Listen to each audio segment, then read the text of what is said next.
Hello and welcome to Dark Souls Dissected, a video series dedicated to unraveling the mechanics of Dark Souls 1.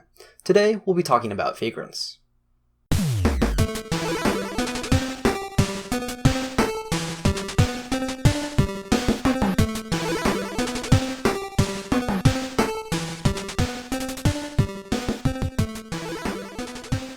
Vagrants, also known as drift items, are rare creatures based on other players online losing stuff. The basic idea is that if another player loses a resource in their game, it can be sent over to your game, but it gets transformed into a weird creature along the way. So how do they work? Well, let's get right into it.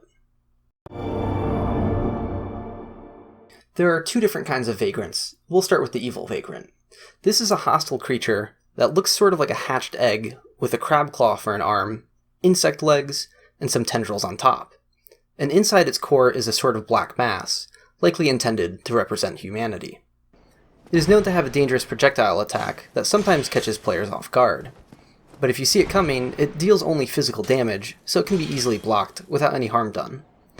The evil vagrant also has a melee attack if you get closer, but it's not very dangerous.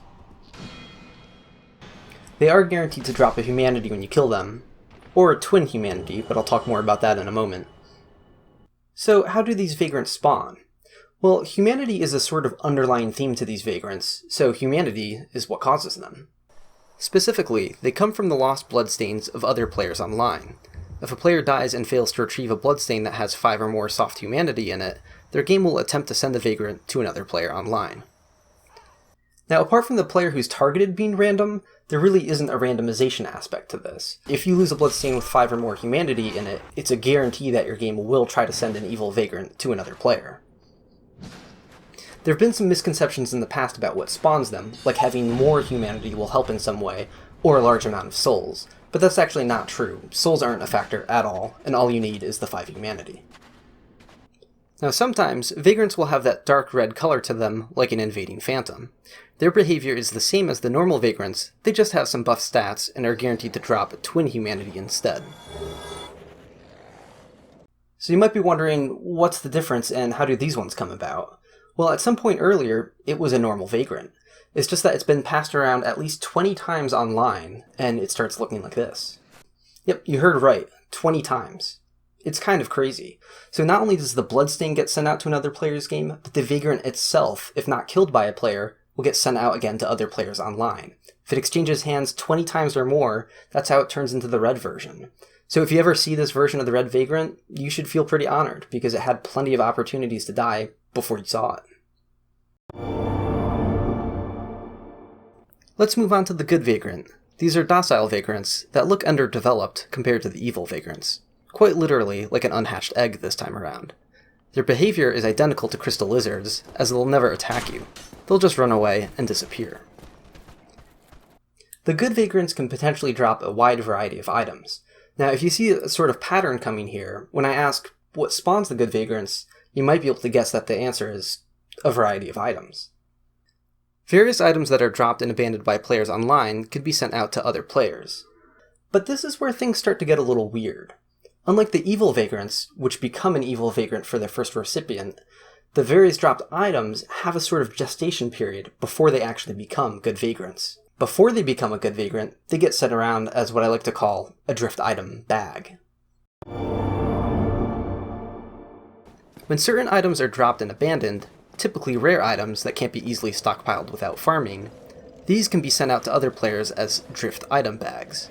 They appear identical to a normal dropped item, but they'll sometimes startle or surprise players, because they'll find one when they know they didn't drop an item themselves, so they'll be wondering where the hell it came from. It's not until this drift item bag is passed around 10 times that it finally becomes a good vagrant. So to add yet another layer of complexity to this mechanic, the drift items themselves, and the resulting good vagrants and what they drop, actually go through a sort of metamorphosis.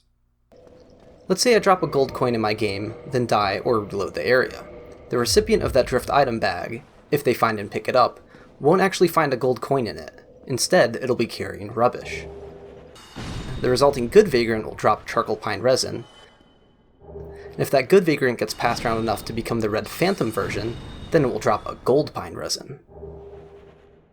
If you'd like to know more, I made a complete table on the wiki that shows what items you can drop to spawn these drift item bags and how they evolve along the way. Just remember, if you find and pick up a drift item bag, as nifty as that is on its own, you basically just aborted a good Vagrant. So consider not doing that. It's also worth mentioning that there are 2 viable items that you can buy an infinite supply of: Transient Curses and Purging Stones. So if you have extra souls that are piling up from endless co-op or PvP, just go ahead and buy 99 of these. Drop one of them at a time, before every time you warp to a new area, and you're going to help spawn a lot of good Vagrants for people. Just a quick comment about Vagrants' spawn locations. Vagrants have fixed spawn locations, like invaders, so they won't actually spawn exactly where the bloodstain was lost or the item was dropped, and this is why you'll often see pictures and videos of Vagrants in repeating locations. Hey, I found a Vagrant. Really?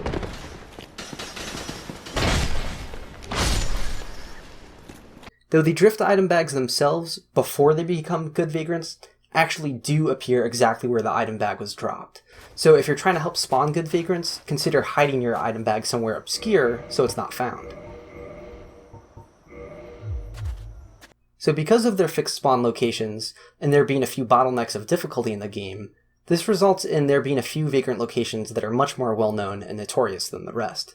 So I'm going to quickly review a couple of the lesser-known spawn locations that I think you might find interesting. In the Undead Burg, an evil Vagrant can potentially be found in the building that requires jumping to get into.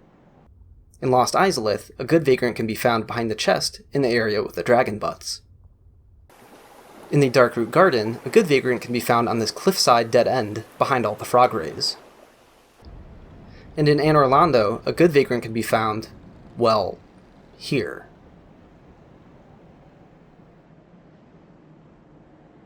Once again, I've provided a complete list of all the Vagrant locations on the wiki, so you can take a look there if you're interested. Vagrants have their own sort of hidden menu in the data, a Vagrant Queue. Incoming and outgoing Vagrants will pass through this queue, so this is important for understanding how Vagrants spawn. When you first receive a Vagrant, you don't actually get it right away. It won't spontaneously spawn in your world when another player dies. It'll be in your queue, and then it'll unload from your queue and into your game once you reload the area. This is why you can't just leave your game on for an extended period of time and expect to find Vagrants. The queue has its own timer system as well, and if you wait too long, you'll wind up sending the Vagrant off to someone else. If you've ever just let your game run for an extended period of time, you actually probably had a lot of Vagrants pass through your game without you realizing it. Now, there's also a very penalizing cooldown timer for Vagrants. If you kill a Vagrant, or pick up a drift item bag, your queue will freeze for 80 minutes, and there is no known way to clear this timer, so you won't be receiving or creating subsequent Vagrants during this time period. So people will often ask if it's possible to create their own Vagrants for themselves. And the answer is no, unfortunately, you can't. But there is a sort of trick that you can do, though. If you intentionally create Vagrants repeatedly, perhaps by duping a Firekeeper soul and losing bloodstains on purpose, you can try to spam the network with them. Bearing in mind that when other players die or leave the area without killing the Vagrant they got, they'll send them back out to other players online. By random chance, one could come back to you. But there's no guarantee. You'll have to be very patient, you could sink a lot of time into it without success, and this might even be harder to accomplish in the remaster due to the revised networking. So that pretty much wraps it up. I think the Vagrants are a really unique and interesting mechanic. I can't say I've heard of another video game doing anything similar before, and sadly, you won't find it elsewhere in the Souls franchise. It hasn't shown up in Dark Souls 2, 3, nor Bloodborne, and I'm a little skeptical it's going to show up in Sekiro as well. As always, I hope you enjoyed this video, I hope it was informative, and until next time, consider dropping a bunch of transient curses.